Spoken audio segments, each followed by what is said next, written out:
بسم الله الرحمن الرحيم شرع لكم من الدين ما وصى به نوحا والذي أوحينا إليك وما وصينا به إبراهيم وموسى وعيسى أن أقيموا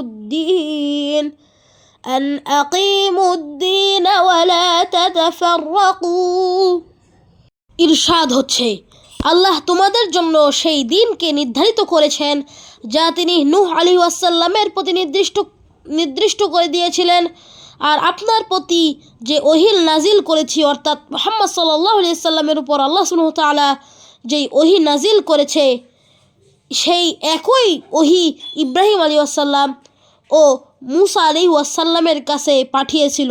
সেই নির্দেশ এরকম ছিল যে তোমরা দিনকে প্রতিষ্ঠা করো এবং দিন থেকে বিচ্ছিন্ন হও না। সূরাতুল শুরা আয়াত নম্বর 13।